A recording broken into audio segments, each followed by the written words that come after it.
Hello, Gargoyle Nation. Welcome or welcome back, depending on whether you're new here or returning. Either way, I'm glad you're here. Obviously, you want to hear about the second issue of the Dynamite Gargoyle series, so you're in the right place. This one is called Idyll or Nightmare, and Dynamite kind of reeled themselves in on this one. They only released 31 covers for this issue. Yes, a mere 31. I know. What's the world coming to? I also held myself back on this one. I only grabbed, a handful of them. I figured I had kind of, spent enough on the first one. But not only that, due to the reduction in the number of covers, there were fewer of the baseline ones. So I just kind of, did that. Buying one of these issues currently for $50 or $100, not in my price range currently, but also just because they're new. Again, I'm fine with the title being there and the words or it not being autographed. I can go do that myself, that sort of thing. If I'm gifted one of those, that's a whole other thing. I will brag about who got me that, but I'm happy with the baseline covers currently. Continuing the theme from the first issue, the narration, and in this one, Angela is narrating. And so we learn that Xanatos not only brought the castle from Wyvern, but the rookery as well. And obviously, it only holds one egg to date, and it's being guarded by Bronx and Foo Dog. Brooklyn, of course, gets into a little bit of trouble with Katana once she finds out that Eduardo's name is a play on words. In the last issue, we saw Elisa make her way to the labyrinth. And so in this one, we see Goliath, Angela, Broadway, and Coldfire arrive, only to discover not only has everyone been knocked unconscious, but Maggie and the midwife have been abducted. Also surprisingly, Mary is the midwife. Yes, Mary from 994, Mary that we saw in the very first episode of the cartoon. That Mary.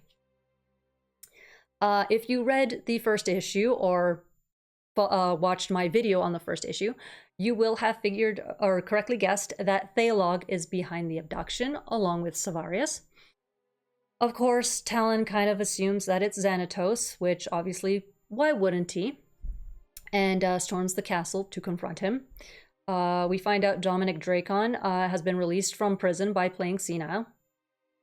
He meets with Tony Dracon's sister Antoinette to discuss the release of another family member, Tony's Uncle Dino, who apparently is slightly unhinged.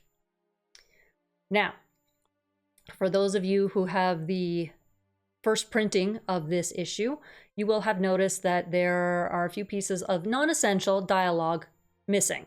I believe it was corrected in the online version. So if you have the first printing and you are missing that dialogue and haven't seen it, don't worry, Greg tweeted it out. Again, it is non-essential, so don't stress too hard about it. If the tweet is still up when I post this, I will obviously link it in the description. I have not checked as of my recording, but don't worry. Even if it is not there, if I can't link it, I will post it to my social media. You will be able to see the missing dialogue. Not to worry, guys. I got you covered. I always will. That's one reason why I created this channel. It's to make sure that everyone gets all the info they need, for this beloved show. Also, fun little fact. For the what happens in the comic, of course. The little explanation of finding out that Demona had planned to take the castle away from Xanatos once he had broken the spell, so that she could lead the clan into a new age of armed gargoyle conflict against the human race, which it's Demona, obviously. But that's why she had him bring the rookery as well, to safeguard the clan's eggs. These two villains, like top two for me. Top two villains ever. I do love seeing seeing that despite Brooklyn being older, he's still Brooklyn. He's still the wise ass. He's still making the jokes. He's still naming his own children Eduardo. He's still doing that sort of thing. So if you're a Brooklyn fan, you know, you see more of Brooklyn being Brooklyn. But I do love how Katana does get upset about it, and it's like, yeah, we'll deal with this later. Don't worry.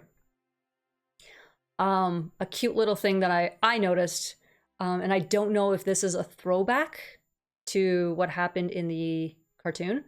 So obviously in the show, Angela yells at the trio to stop calling her Angie. And in the comic, Antoinette yells at Dominic to stop calling her Tony. I don't know if that was done on purpose or what, but I loved it personally. It was cute. And Mary is very quickly becoming one of my favorite characters, like to the point of I want a figure of her sort of favorite. She gives absolutely no Fs, none whatsoever. You see her with her interactions with Savarius and Brentwood, just like, no, just no. She has put up with a lot of poop, you know, over the years. She has no time for this. Love it. And at the end of the issue, not the back of the comic itself, because there are a couple pages after that, but right after the story itself, there is a little interview with Greg and the artist George. I'm sorry, George, if I'm butchering your name. Cambadias.